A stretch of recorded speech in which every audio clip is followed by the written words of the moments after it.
Hey guys, welcome again to this session number 45. Here we'll be learning about commodity boards. Actually, we'll be continuing about it. In the recap, we have learned about types of commodity board, and the learning objective here is that to make you people understand of various commodity boards and how they work. And out with this, you'll be able to completely understand and have a proper understanding of what are commodity boards and how they work and where are they. Okay, types of commodity boards. Okay, we have already learned various commodity boards. Now we're learning about one more a commodity board, which is tobacco board. There is hectares of land in India where tobacco is grown.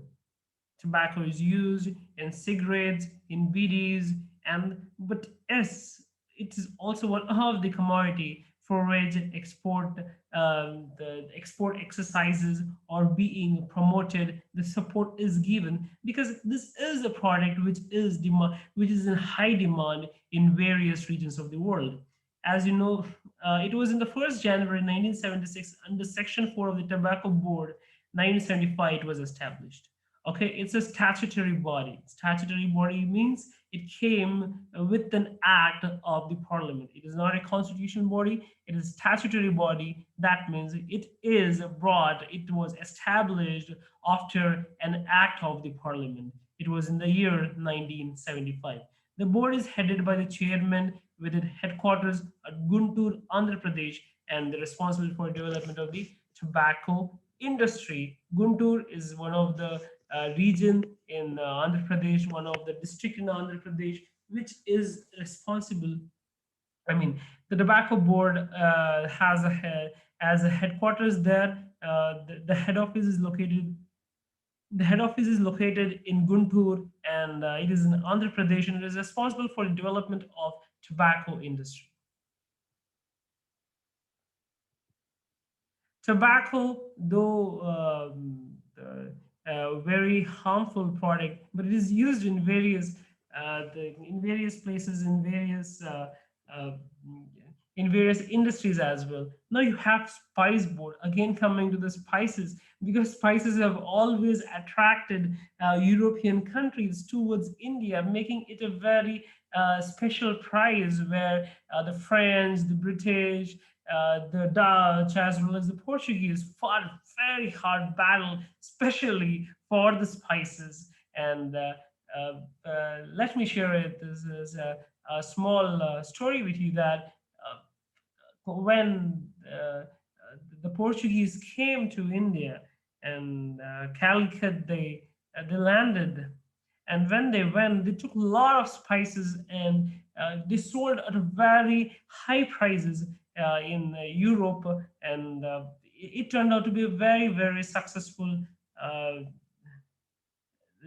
very successful venture. Here, Spice Board is very important that there are 5 board that comes under the Ministry of Commerce and Industry of Government of India, and Spice Board is one of them. Is a flagship organization for development and worldwide promotion of Indian spices. The board is an international link between the Indian exporter and the importers abroad. They provide a link to the exporters with the importers because these spice boards are involved in so many kinds of work, the tasks, the exercises, which is directed and concentrated towards increasing the trade of India, especially the export from India to the other countries. As I told you, the spices of India, or the people are crazy about the spices of India all over the world, and the aroma, the taste, and it is something which only the Indian spices can give that taste to the curry or the taste to your dish. Or the Indian spices are used in almost in all the cuisines. Okay, so the board is an international league. As I told you, they're doing very fantastic task, the spice board, and making sure that Indian spices are become well known to all over the world.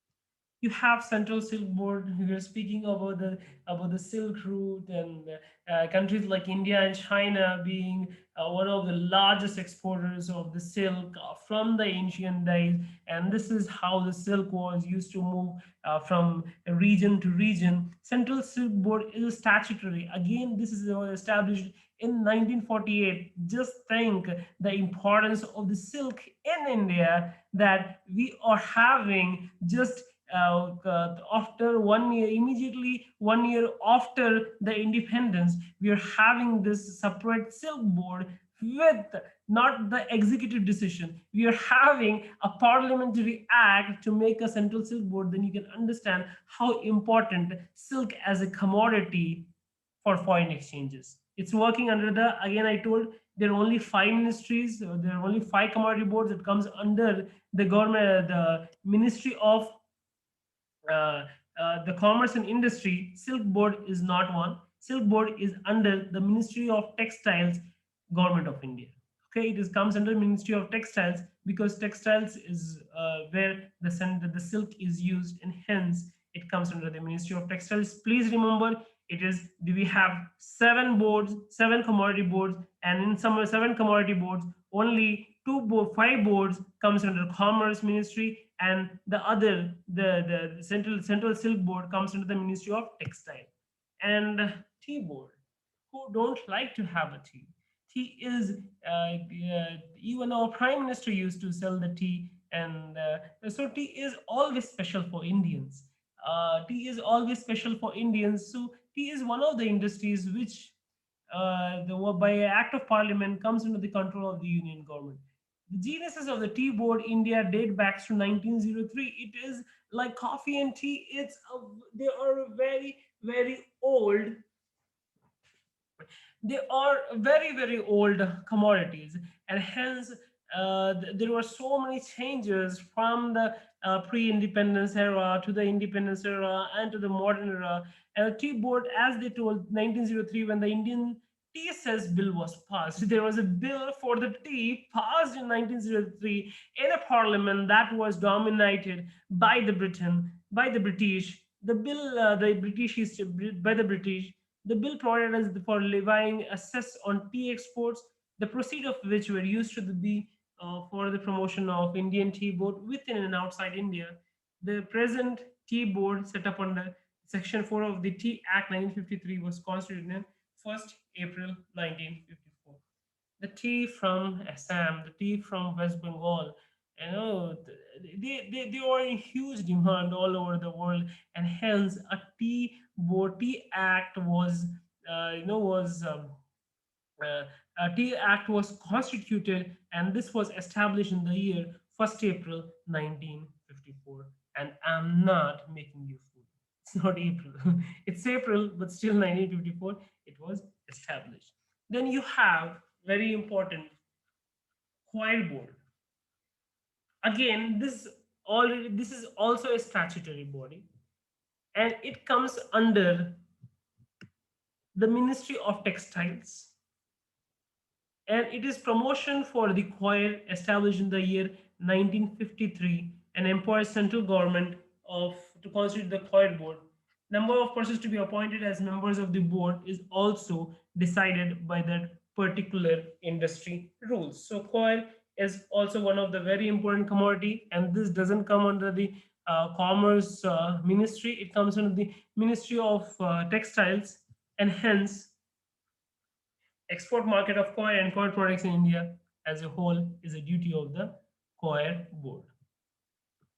Here, in all these boards, whether it is spice board, cotton board, rubber board, they, they concentrate on the exports. Major concentration is on the exports, right? But some concentration is also on increasing the demand in the domestic market as well. Thank you, guys. uh, Here we end the commodity boards. We have covered all the commodities, the seven commodities, uh, five under the Ministry of Commerce, and two under the Ministry of Textiles. Okay, thank